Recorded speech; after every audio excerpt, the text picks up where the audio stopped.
Hail, Internet! It's Paul. It's Matt. The Dork Lords. We are here today talking about What If? Season 2. This is the Marvel animated series on Disney+. It's basically a fanfic anthology. What if this event in the canon had occurred differently? Much of the material is self-contained within each episode, but there is a narrative arc as well, particularly around the characters of Strange Supreme, Captain Carter, and this new character, Kahori. Mm-hmm. We covered Season 1 back when it came out. Season 2 is 9 episodes. They were dropped one per day over the holiday season. So instead of doing a separate recap for each episode, we're just going to talk about the season as a whole, Paul. Oh, great. Characters and episodes that we liked, some that we didn't. Would it be helpful? How about this? I'm just going to run through the titles really fast. Okay, go ahead. Just to kind of throw that out there. So here's your titles in order. What if Nebula joined the Nova Corps? What if Peter Quill attacked Earth's mightiest heroes? What if Happy Hogan saved Christmas? What if Iron Man crashed into the Grand Master? What if Captain Carter fought the Hydra Stomper? What if Kahori reshaped the world? What if Hela found the 10 rings? What if the Avengers assembled in 1602? And finally, what if Strange Supreme intervened? So before we launch into other stuff, any initial thoughts, good sir? I will say that I liked this season more than the previous season. I agree. Yeah, these episodes, I mean, they're all in the kind of the 25 to 30 minute range minus credits, which works. It gives them that Saturday morning cartoon kind of feel.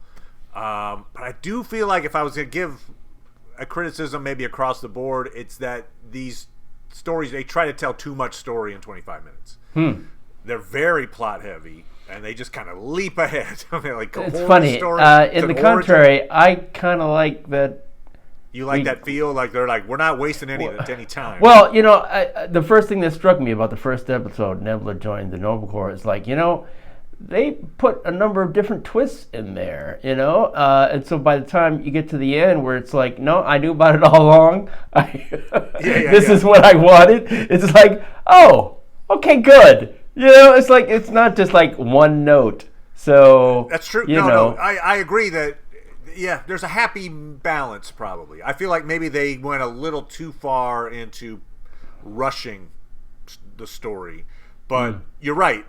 The converse would be like, oh, just pick one note and then, just retell that same note for 25 minutes, which would be worse, I think. Like, for example, I don't know in that first season that we needed a whole episode of zombies, you know. I got you. Yeah, You know. Okay.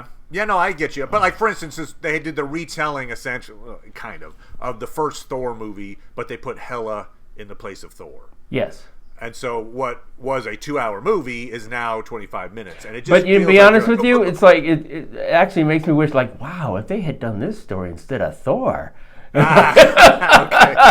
Fair enough. Because, you know, I actually felt like, we know that Hela is bad. It's like, you know, it's like Thor was just, full of himself and kind of irresponsible? Those, he's fine. Right. So it's like, no, she needed that to be sent to Earth and experience the humiliation that she experienced. So, you know, I mean, I said to you that the introduction to Kahori didn't feel like there was, you know, that they deserved more than they gave it. Yeah, that's kind of where I was coming from. Whereas I while the 25 to 30 minute helps with that cartoon feel, some of those episodes, like the Kahori episode, could have probably benefited from being, say, an hour, even something to that extent. Or and the Avengers assembled in 1602. Yep. I kind of felt like there was a large part of it where I was like, how did they get to that place? I was like, wait, what are these things that are happening? Why is the sky opening? And what are the effects of that? And how did these people fail originally? And there's a lot of questions that you'd like answered, and they're not. Yeah. So yeah, exactly. I had that written down as like one of the examples of being rushed. Was the 1602 episode as well. But that said, I enjoyed the episode. Oh yeah. There was a lot that was good there. Boo. No, there was a lot that was good in it. Even though they sort got of a like, story wait, to tell. does he? They're like, does Iron Man forget who he is? That he's forgot technology? What? Right. Because they were like, there was a sense of, it's these realities colliding, and so characters from the present are getting put into 1602. But that wasn't the case, because as you just pointed out, for instance, Iron Man has no idea what Captain Carter's talking about. Yeah. The Bruce Banner in that world isn't the same. The Man in the Iron Mask version. Anyway, so it was like, that was confusing. You're right. There was some confusion going on. That episode. Now, I didn't read the comic, but it is based on a Neil Gaiman comic. Oh yeah, I remember that I'd heard about that comic, and it did make me curious about it. Actually, yeah. Mm. Good on it, baby. Yeah. I liked the addition of we see like another chapter in the Captain Carter and Steve Rogers are doomed to never be together, except in this one reality that they hint at. They're like, well, maybe there's one. We're like, yeah, okay, there is one. Yeah, we know. Anybody that saw Endgame can tell you about that world, which is pretty cool. I like that. I like that they keep that trope going. Yes. I think it's really it's effective. Yeah. Just you brought up the first episode, so it's that Nebula. What if Nebula joined the Nova Corps? They do this detective noir thing, and it works. Yeah, I'll say that. Yeah, that was one of my favorites. Yeah, I agree. And so when they tried some of these little genre type things, we'll try a noir.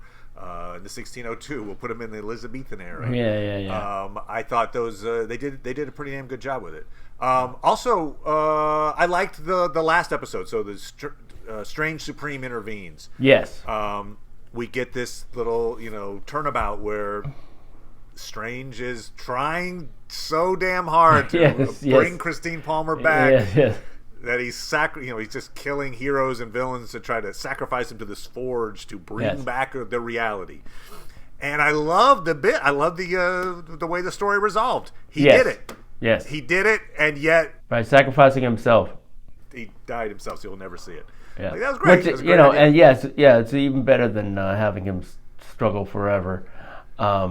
Yeah. Because, I didn't really believe that Doctor Strange anyway. So it's like, he loves her that much?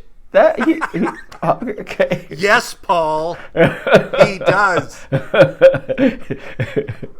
It's like, that's what we need is the actual, Doctor Strange to walk in like in Roger Rabbit. That's what I want to say. Yeah. So that's what we need. We need him to come in like Roger Rabbit. Like the actual actor coming into this animated world to say like, that would be great, actually. Not me. No, actually, I don't know. Supreme Strange. Have you met Pam? Yeah, she's great, and we've got a really good life together in our reality. I don't know why you keep obsessing. Clea, Oh, that's true too. Things get better. Yeah. I thought it was interesting then at the very end. So Captain Carter, her arc, if you just through these episodes, is we see her first with the Black Widow taking on the Red Room, then she's portaled to 1602, and then she's taken. Supreme Strange takes her into the finale. So she's in 3 different episodes. And then at the end of that episode of the finale, the Watcher's like, hey, I can take you back. She's like, well, show me the multiverse first. And he shows her Loki's tree, the replacement for the time loom that he created at the end of Loki season 2, which maybe suggests that Loki might be in season 3, which has already been announced. And so, anyway, that was just always interesting little reference to the Loki show. Yeah, definitely. In fact, they've showed a clip from season 3 already because the episode was supposed to be in this season, so it's essentially done. So they're like, fine. So it's basically a what if Bucky Barnes and the Red Guardian were on the run from the law. So that's there's more on the way. But yeah, I thought this was a very creative season. I thought they did a lot with it. Yes. And my favorite episode. Yes. What if Happy Hogan saved Christmas? Okay. Oh yeah, really clever take on it is very clever. I mean, a Christmas movie. I love it. Yeah, even though I don't really, I'm sort of neutral in that. It's kind of like, You know, No, as a non-Christian, I guess it doesn't matter. It doesn't matter. It's like, oh, they're celebrating Christmas. You know, it's not. You know, yes, it was very clever. I liked all the twists in that. I thought it was pretty funny too. A lot of the jokes landed. Yeah. And then it's got the return of Sam Rockwell, Justin Hammer. I mean, Sam Rockwell. Anyway, that turn was good. I thought that character, that villain, got a little underused, and so it was good to see him come back. And I thought that was a great choice to be a Hans Gruber type. Yes. In Die Hard, it was great. So yes. It worked. It worked. So that's my. Yeah, and I thought it was an interesting. I thought it was a good way to use Favreau too, Hogan. Yeah. You know, it's like it's a nice extension of what they established. Yeah, he figured more in these episodes, you know, than and it then felt we like see he did that in same the previous season. because he becomes a version of Hulk. Yes. In the episode, and then we see that say in 602. Yes, you see that same Hulk. Yes. Yeah. As though that's an attribute that follows Happy Hogan. Yes. In other realities. What would you say if you were to pick an episode that you weren't particularly fond of?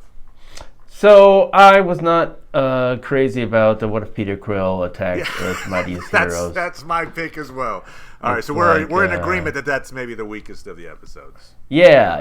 I mean, I don't think they did a good job of making the young Peter Quill actually feel like. They tried to give him the personality of the adult Peter Quill, and for like a little kid, it doesn't work. And maybe it's the voice acting, maybe it's the writing, but all of his scenes with little kid Hope Van Dyne, the two of them, they fell flat for me. I was like, I don't believe this. That did not work for me, as it turned out. So it apparently didn't work for you either. So we're grumpy, grouchy old men who were like, kids. It's just, it's like the story there where, I'm not even sure if the story made sense. I was trying to parse it out. Like, wait, why is he here? He's here to because they're like, oh, Peter Quill, and then it's like, was he in danger of? It's like, it's like we saw him discover that his father killed his mother. So, it's like, what are you showing us that's different? It's like, So and I just thought that it's like, what if he started Avengers at this point? And it's like the characters they chose, just like Snore, it's just like, oh my God, what? It's like maybe if they had the black Captain America, it might have been interesting, Great point. I also, and just back to the noir one, I liked the inclusion of Howard the Duck in that episode too. I thought that worked well. For the comedic part of it, I thought was pretty fun. It was good to see Howard again, and yeah. Yeah. Oh, one thing I think I'm going to mention every time that we do one of these is that, please, Marvel, have different visual styles, like look at what they're doing on the Spider-Verse, like different characters who have different visual styles, going to different worlds that have different styles. It's, you're a comic book company with different artists have different artistic styles. Good God. It does look good though, and I think the animation is good because the movement and how everybody's moving around and stuff. I mean, clearly it's a combination of 3D and 2D styles and stuff like that. But it looks good, but use a different style. I appreciated that they presented the Kahori episode in the Mohawk language. That was good. Yeah. Obviously, that was part of the story that they sought out. Actually, people that had, that culture, and so the Mohawk culture, and so it was good that they did that. But yeah, that's the one that they, could have. They should have held on to that one and made that a two-parter or something. Yeah, I got you. Yeah. Because it was like her origin story. It just felt. Talk about being rushed. It felt like it was like boop, boop, boop, boop, boop, boop, boop, and then it even got to her, basically taking over the world. Like all of that within 25 minutes. It's like, okay, wow, okay. Yeah, and like okay, and now I can take on Thanos. Like okay, Yeah. Oh, that's a good point actually. This, if you think back to season 1 as well, when I think it was like that. There was a version of Ultron that was like Super Ultron or whatever, he just splits Thanos in half. And it seems like every time Thanos shows up in What If, he just immediately gets trounced. Like he is the loser in all of these worlds. I think it's just a shorthand for look how powerful this person is. They can kill Thanos. But like the more you do it, the more you're like, God, maybe our canon version of these guys were just terrible. I don't know. That guy's getting whooped everywhere. But one of the other things I liked about the Kahori episode, so they had Mohawk language, but then the Spanish invaders, they were speaking Spanish. So the entire thing was subtitled. I thought that was really, really cool. I thought that was and you know, I liked I guess, what are they, conquistadors? They were awful in a way that I could entirely believe. It's like, right. Well, I'm sure if we had like historical for the Fountain of Youth, that was certainly one of their prerequisites. Right. As they were exploring was like, this thing exists. Let's find it. Their callous nature towards. Although the other thing though that occurred to me was, so it's very much like Prey, where you have a young woman who's trying to establish herself amongst her people, and then she takes on a force, and is able to win and gain the respect of her people. So she didn't gain quite as much as it's like superpowers or anything. So basically, still. Kahori has the powers of the Tesseract. Yes. So it'll be interesting to see if they bring that character into live action. I don't know. I mean, they might do it. Sure. Yeah, they might. They had a lot of the original actors who were playing these roles in live action come back. There were it's funny. Like I didn't check. Yes, you're right. I didn't check. Yeah, obviously neither Steve Rogers or Tony Stark came back. But it's funny. I may not have thought about it while I was watching, but as you were talking about it, I was like, oh, wow, he did come back to play Hammer. All right, that's why I did. He did, exactly. It worked at Sam Rockwell. Yes, it is.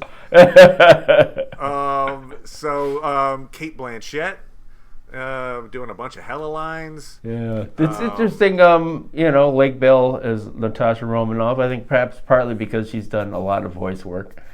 I know I've heard her voice in the DC universe. Yep.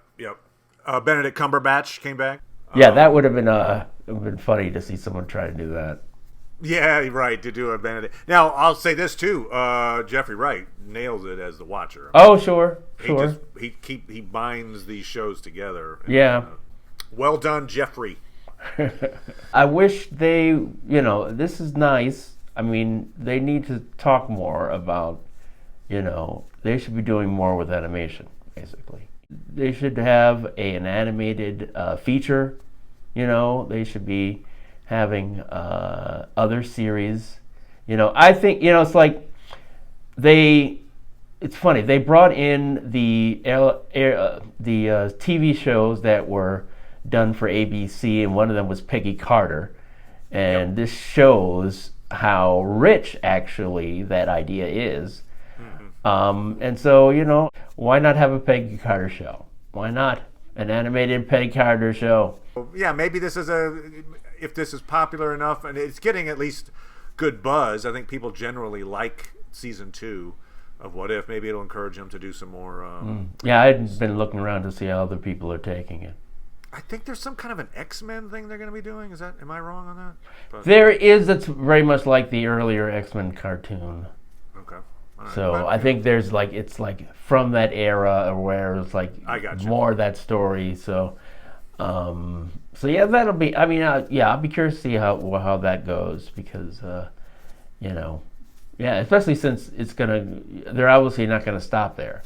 They're gonna have an X-Men movie, and so it'll be interesting to see when they decide to do an animated show and a live action thing beyond.